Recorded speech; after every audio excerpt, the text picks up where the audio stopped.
Hello everyone, welcome to the channel, and today we are going to discuss about data centered architecture, or we can say repository architecture.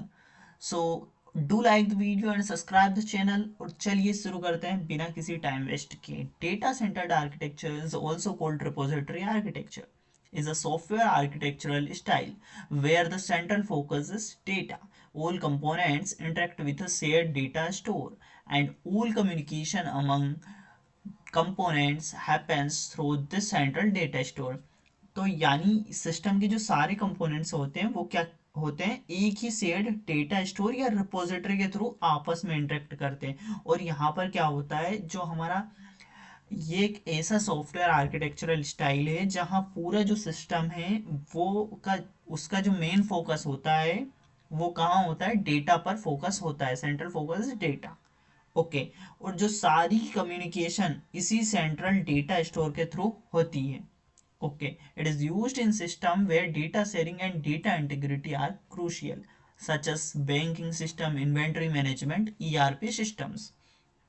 कहने का यही मतलब है कि इस architecture का जो यूज उन सिस्टम्स में होता है जहां डेटा शेयरिंग और डेटा इंटीग्रिटी जो है सबसे ज़्यादा इंपॉर्टेंट होती है.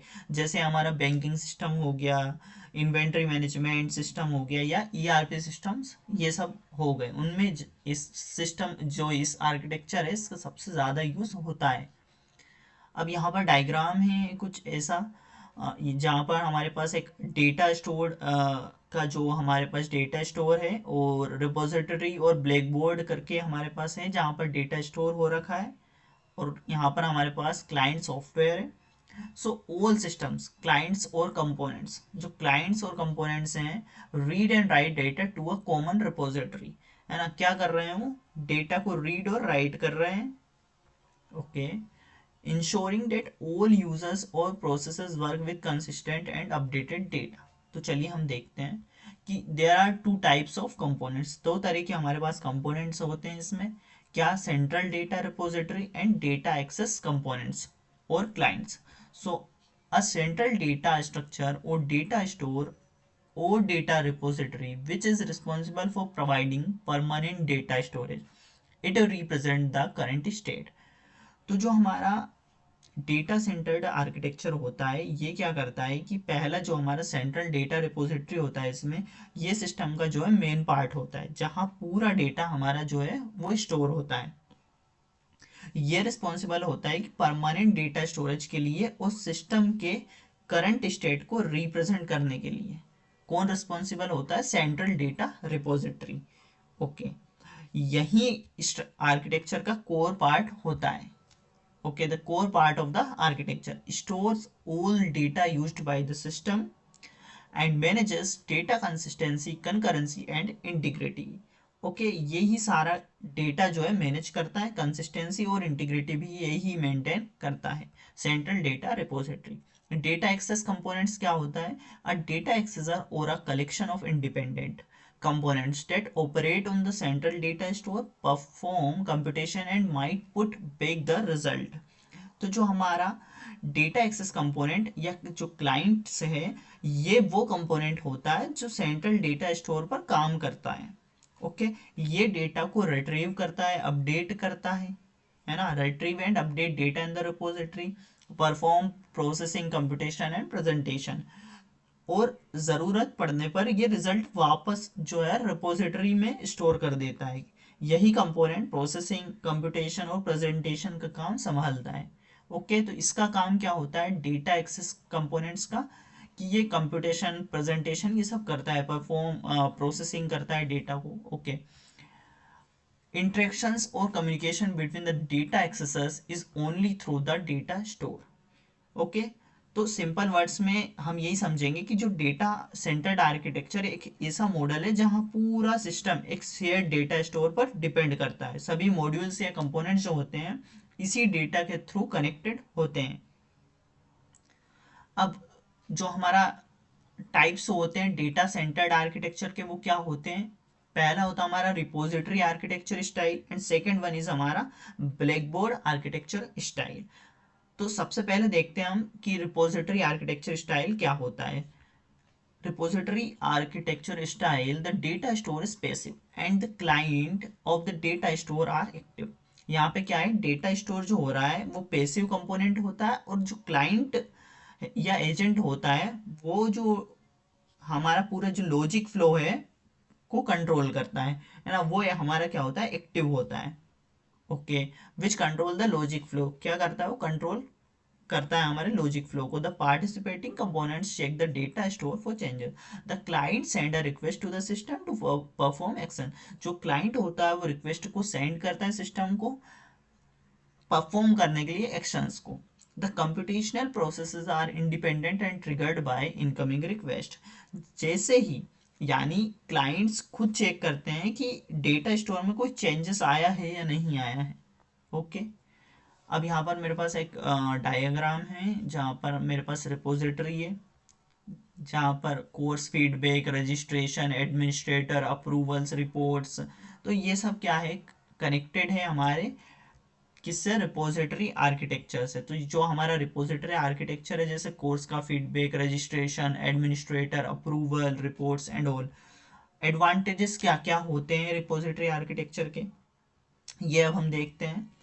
तो पहला होता है हमारा provides data integrity backup and restore feature. इसमें क्या होता है कि ये जो है डेटा इंटीग्रिटी मेंटेन करता है और बैकअप और रिस्टोर फीचर भी प्रोवाइड करता है। provides scalability and reusability of agents as they do not have direct communication with each other। scalability और reusability के लिए ये easy हो जाती है क्योंकि सारे एजेंट एक दूसरे से डायरेक्टली क्या होते हैं, कनेक्ट होते हैं। Okay, reduce overhead of transient data between software components. तो इसका कहने का ये मतलब है कि ट्रांजिएंट डेटा का जो ओवरहेड है वो कम हो जाता है क्योंकि डेटा एक ही सेंट्रलाइज जो प्लेस है उसमें स्टोर होता है। डिसएडवांटेजेस क्या क्या होते हैं, it is more vulnerable to failure and data replication और डुप्लीकेशन इज पॉसिबल। यहाँ पर क्या होता है कि ये सिस्टम फेलियर के लिए ज़्यादा वल्नरेबल होता है। अगर डेटा स्टोर में दिक्कत आई तो पूरा सिस्टम हमारा जो है स्लो हो जाता है या रुक जाता है। High dependency between data structure of data store and it's agent. Data replication जो होता है या डुप्लीकेशन होने के जो चांसेस में ज़्यादा रहते हैं। Changes in data structure highly affect the client. evolution of data is difficult and expensive। cost of moving data on network for distributed data।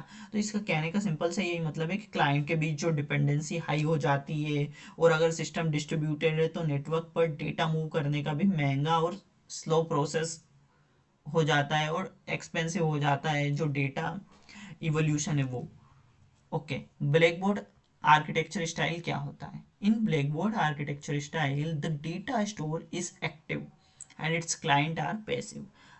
तो यहाँ पर क्या हो रहा है कि जो हमारा रिपोजिटरी आर्किटेक्चर से ये क्या है, थोड़ा अलग है। वहां पर हमने क्या देखा था कि यहाँ पर अभी क्या हो रहा है कि यहाँ पर डेटा जो है स्टोर हो रहा है, एक्टिव होता है, और जो क्लाइंट है यहाँ पर पैसिव होता है।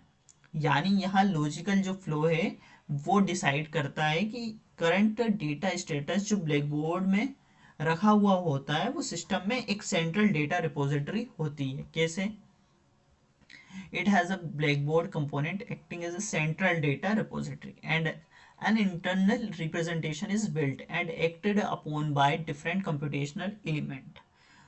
तो यहाँ पर जैसे हम ब्लैक बोर्ड कंपोनेंट कहते हैं, इसी ब्लैक बोर्ड पर सारे जो कंप्यूटेशनल एलिमेंट्स काम करते हैं और अपना अपना रिजल्ट वहां लिखते हैं या अपडेट करते हैं। In this style the components interact only through the black board. जहाँ पर कंपोनेंट किससे इंटरेक्ट करते हैं, ओनली ब्लैक बोर्ड के थ्रू। The data store alert the client whenever there is data store change. The current state of the solution is stored in the blackboard and processing is triggered by the state of the blackboard। तो इन सब का जो interaction है वो किस सिर्फ और सिर्फ ब्लैक बोर्ड के थ्रू होता है। ये एक शेयर्ड स्पेस है जहां सभी अपना डेटा शेयर कर सकते हैं। ब्लैक बोर्ड में क्या है कि एक शेयर्ड स्पेस है, गिट जो हमारा गिटहब है उसकी तरह। ओके, जहां पर हम अपना डेटा शेयर कर सकते हैं। यानी एक ट्रिगर भेजता है ताकि क्लाइंट्स अपना काम स्टार्ट कर सके। Okay, the system sends notification known edge trigger. and data to the clients when changes occur in the data. पूरे सिस्टम का करंट स्टेट इसी ब्लैक बोर्ड में स्टोर्ड रहता है और प्रोसेसिंग हमेशा ब्लैक बोर्ड के स्टेट के हिसाब से ट्रिगर होती रहती है. The black board model is usually presented with three major parts. तीन मेजर पार्ट्स होते हैं इसमें. क्या क्या? पहला होता है हमारा knowledge source. Knowledge source also known as listeners और subscribers are distinct and independent unit. They solve a part of a problem and aggregate partial result. Interaction among knowledge sources take place uniquely through the blackboard. इन्हें हम listeners या subscriber कहते हैं. किसको? Knowledge source को. ये independent units होते हैं जो प्रॉब्लम के अलग अलग पार्ट को सोल्व करते हैं. जैसे अपना रिजल्ट ब्लैक बोर्ड पर लिखते हैं, ये डायरेक्ट एक दूसरे से इंटरेक्ट नहीं करते हैं, सिर्फ ब्लैक बोर्ड के जरिए ही ये कम्युनिकेशन होती है. इसमें जो ब्लैक बोर्ड होता है वो बीच में होता है हमारा. ब्लैक बोर्ड डेटा स्ट्रक्चर होता है. The problem solving state data is organised into an application dependent hierarchy. तो इसमें क्या होता है कि ये प्रॉब्लम सॉल्विंग के डेटा को एक स्ट्रक्चर्ड हायरार्की में ऑर्गेनाइज करता है एप्लीकेशन के अकॉर्डिंग. जो भी एप्लीकेशन है उसके अकॉर्डिंग नॉलेज सोर्सेस इस डेटा को मॉडिफाई करते हैं और धीरे धीरे फाइनल सॉल्यूशन तक पहुंचते हैं. Control manages task and check the work state. तो ये कंपोनेंट क्या करता है? कंट्रोल कंपोनेंट पूरा प्रोसेस मैनेज करता है और देखता है कौन सा टास्क कंप्लीट हुआ है और किस सोर्स को नेक्स्ट हमें एक्टिवेट करना है. ये सारा काम हमारा कंट्रोल करता है. ओके मतलब बेसिकली ये पूरा सिस्टम का कोऑर्डिनेशन को हैंडल करता है. ओके अब एडवांटेजेस हम देख लेते हैं.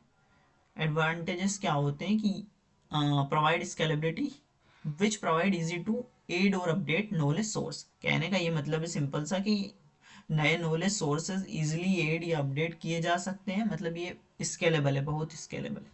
Provide concurrency that allows all knowledge sources to work in parallel as they are independent of each other.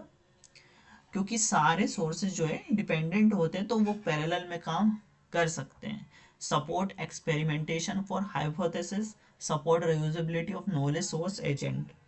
Experimentation के लिए ये जो हमारा ब्लैक बोर्ड आर्किटेक्चर है वो परफेक्ट है. एक ही नॉलेज सोर्स दूसरे सिस्टम में भी यूज हो सकता है ब्लैक बोर्ड आर्किटेक्चर में. ओके डिसएडवांटेजेस क्या क्या हैं? The architecture change of Blackboard may have a significant impact on all of its agents as close dependency exists between Blackboard and knowledge source. अगर Blackboard क्या है स्ट्रक्चर में कोई change होता है तो उसका इम्पैक्ट जो है सभी एजेंट्स में पड़ता है क्योंकि उनके बीच टाइट डिपेंडेंसी होती है.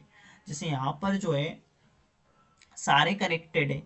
यदि एक भी ब्लैक बोर्ड की स्ट्रक्चर में चेंजेस हुए तो जो भी एजेंट है जितने भी एजेंट है सभी पर वो इम्पेक्ट होगा. Okay it can be difficult to decide when to terminate the reasoning as only approximate solution is expected.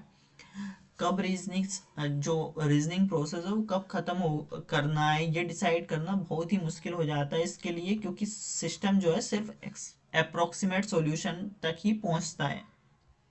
Okay problems in synchronization of multiple agents. जो मल्टीपल एजेंट के बीच सिंक्रोनाइजेशन का इश्यू इसमें आ सकता है. Major challenges is designing and testing of a system.